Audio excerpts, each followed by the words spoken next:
दोस्तों, देश के प्रधानमंत्री श्री नरेंद्र मोदी जी अपना यूट्यूब चैनल लेकर के आए हैं और देश की जनता से गुहार लगा रहे हैं कि उनके चैनल को सब्सक्राइब किया जाए।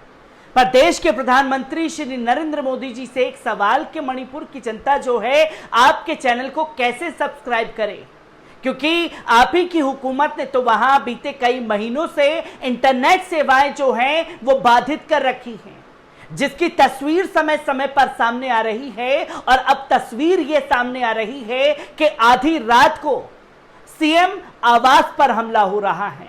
आधी रात को भारतीय जनता पार्टी के दफ्तरों को फूंका जा रहा है और वो तस्वीर अब देश में दूर नहीं, जो पड़ोसी मुल्क श्रीलंका से कुछ साल पहले सामने आई। यही तस्वीर इराक के बगदाद से सामने आई, जहां जनता ने राष्ट्रपति प्रधानमंत्री के आवास पर हमले बोले, वहीं संसद भवन पर जाकर के कब्जा कर लिया।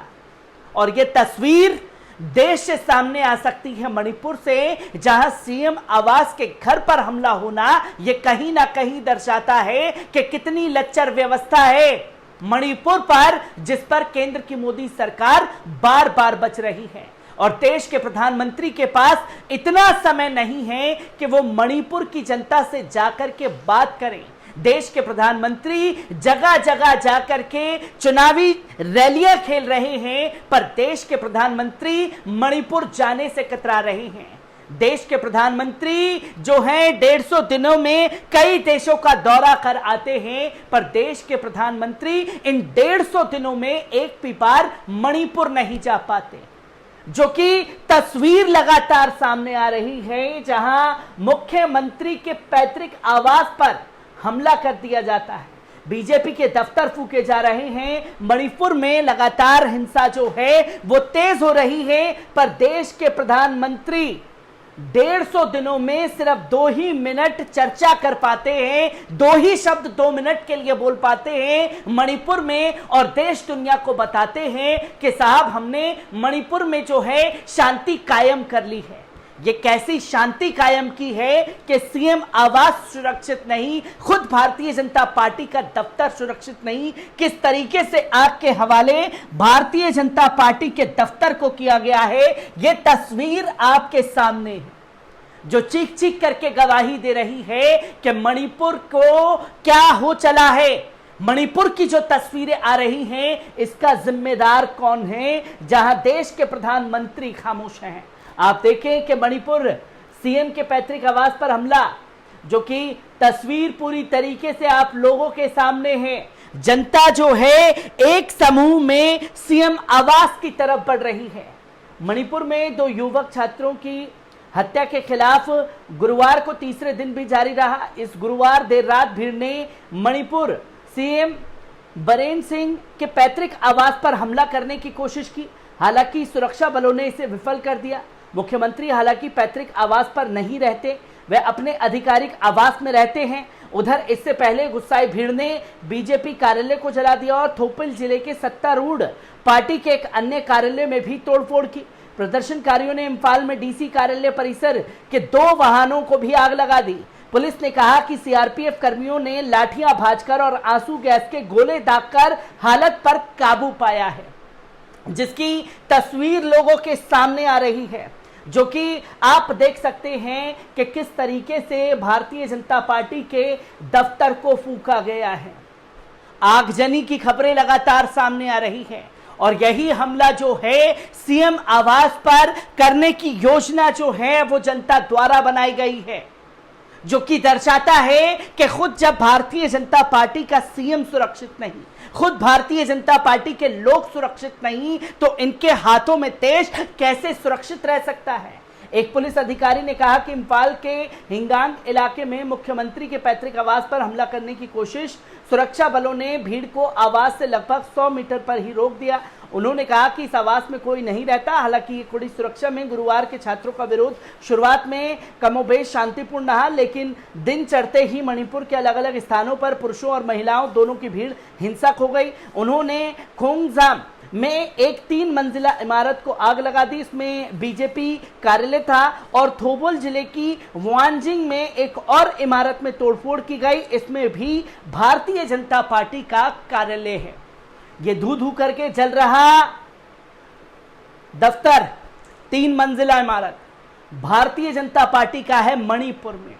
किस तरीके से आग के हवाले किया गया और जनता किस तरीके से अपने आक्रोश को दिखा रही है, जो ये दर्शाता है कि कितना बड़ा फेलियर केंद्र की मोदी सरकार का मणिपुर में देखने को मिल रहा है। यही तस्वीर जो है सामने आ रही है कि इम्फाल और पूर्व इम्फाल पश्चिम में पूरी तरीके से कर्फ्यू जो है अब वो लागू कर दिया गया है, जहां एम्बुलेंस के रास्ते को रोक लिया जा रहा है। जगह जगह धरना प्रदर्शन है, जनसंचार जो है वो पूरी तरीके से ठप पड़ चुका है, जहां जगह जगह प्रदर्शन की खबरें सामने आ रही हैं और केंद्र की मोदी सरकार मस्त है चुनावी रैलियों में। जहां आप देखें कि अधिकारियों ने बताया कि बुधवार की रात प्रदर्शनकारी कर्फ्यू का उल्लंघन करते हुए उरीपोक, स्कूल, सगलोक बंद 13 इलाकों में सुरक्षा कर्मियों से भिड़ गए। इसके बाद सुरक्षा कर्मियों से निपटने के लिए कई राउंड आंसू गैस के गोले दागे गए। महिलाओं सहित प्रदर्शनकारियों को क्षेत्रों से रोकने के लिए जलते हुए टायर, बोल्ट, लोहे के पाइप सड़कों पर जाम किया गया। जिला में केंद्रीय और राज्य सुरक्षा की बलों की विशाल टुकड़ियों को तैनात किया गया था, जबकि 2 जिलों इम्फाल और इम्फाल पश्चिम में पूर्ण कर्फ्यू फिर से लागू कर दिया गया है। आप शांति व्यवस्था कायम करने की बात कर रहे हैं, कर्फ्यू लगाया गया है और ऐसे शांति कायम हुई है कि जहां उनके खुद के ही मुख्यमंत्री जो हैं अब सुरक्षित नहीं हैं, जहां हिंसा में शामिल लोगों से बार बार अपील की जा रही है। लोग धरने पर बैठे हुए हैं, जस्टिस फॉर मणिपुर, मणिपुर के साथ इंसाफ करिए साहब, पर आपके पास समय नहीं है। जहां इस बीच मणिपुर बल अधिकारी संरक्षण आयोग के सुरक्षा बलों से किशोरों के खिलाफ मनमाने ढंग से अचानक लाठीचार्ज, आंसू गैस के गोले और रबर की गोलियों का इस्तेमाल करने के लिए इस बीच बीजेपी विधायक राजकुमार इमू सिंह ने बयान दिया। मणिपुर में आंदोलन से निपटने के लिए सुरक्षा बलों की कार्रवाई कड़ी निंदा की। इमो सिंह मुख्यमंत्री एन बीरेन सिंह के दामाद हैं। उन्होंने कहा कि सशस्त्र बलों की ओर से बर्बरता के ऐसे कृत्यों को बर्दाश्त नहीं किया जा सकता। क्या वे इस तरह के आंदोलन के लिए पानी की बौछारों और अन्य रूप से उपयोग नहीं कर सकते? अब सोचिए कि बीरेन सिंह सीएम के दामाद किस तरीके से मरहम लगाने की कोशिश कर रहे हैं। सेना को किसने तैनात किया गया है? क्या इसका जवाब भारतीय जनता पार्टी के लोग देंगे? जिस तरीके से लोगों के ऊपर लाठियां भाजी जा रही हैं, गोलियां मारी जा रही हैं, इसका जिम्मेदार कौन है? किन लोगों ने तैनाती की है वहां पर? इसका भी सवाल अपनी सरकार से पूछना चाहिए। बल्कि मरहम ऐसे लगाया जा रहा है कि सारा का सारा कसूरवार जो है वो जवान हैं, जो वहां मणिपुर को बचाने के लिए अपनी ही आवाम से जद्दोजहद कर रहा है। और सरकार इस तरीके से खेल कर रही है कि सारा कसूर जो है वो जवानों का बता दिया जा रहा है, जिसकी तस्वीर सामने आ रही है। सुरक्षा बलों में झड़प से 100 लोग जो हैं वो जख्मी हुए हैं, जिसकी तस्वीर सामने है। इस सिंह पर सशस्त्र बलों ने नाजुक स्थितियों से निपटने के लिए तमाम तरीके के कदम उठाने की बात कही है, जिसकी तस्वीर लगातार लोगों के सामने है। तो वहीं दोनों छात्रों की तस्वीरें जो हैं वो सोशल मीडिया पर वायरल हुई। जस्टिस फॉर हेमंत जी और तमाम तस्वीरें लेकर के लोग मांग कर रहे हैं कि हमारे साथ और इनके साथ इंसाफ कीजिए, पर सरकार के पास समय नहीं है। जो लोग इनके इंसाफ की मांग कर रहे हैं उन्हीं के ऊपर लाठियां भाजी जा रही हैं। तमाम तरीके की तस्वीरें सामने हैं, जहां मंगलवार और बुधवार को आंदोलन के दौरान सुरक्षा बलों के साथ झड़प हुई, 100 से ज्यादा लोग घायल हुए। इसे सुरक्षा प्रदर्शनकारियों द्वारा तितर बितर करने के लिए आंसू गैस के गोले दागे गए, लाठी चार्ज किया गया, जिसकी तस्वीर लोगों के सामने है। और इंटरनेट सेवाएं जो हैं वो 1 अक्टूबर तक बंद है। और सवाल ये खड़ा होता है कि साहब ने यूट्यूब चैनल के लिए सब्सक्राइब करने का ऐलान किया है। साहब से पूछिए कि 1 अक्टूबर तक इंटरनेट सेवाएं जो है मणिपुर में बाधित है। मणिपुर की जनता आपके चैनल को कैसे सब्सक्राइब करेगी? छात्रों के आंदोलन को देखते हुए राज्य सरकार ने राज्य के सभी स्कूलों को 29 सितंबर तक के लिए बंद कर दिया।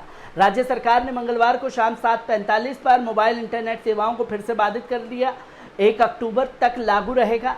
3 मई तक जातीय दंगे शुरू होने के बाद 4 महीने से अधिक समय तक इंटरनेट पर प्रतिबंध है। जहां 4 से ज्यादा महीने हो चुके हैं, वहां इंटरनेट सेवाएं बाधित हैं। इन सब का जिम्मेदार कौन है? और देश के प्रधानमंत्री श्री नरेंद्र मोदी जी कब इसके ऊपर चुप्पी तोड़ेंगे? यह भी सबसे बड़ा सवाल जो है खड़ा हो जाता है। हर एक तस्वीर, हर एक पहलू को आपके साथ साझा करता रहूंगा। दीजिए इजाजत, शुक्रिया।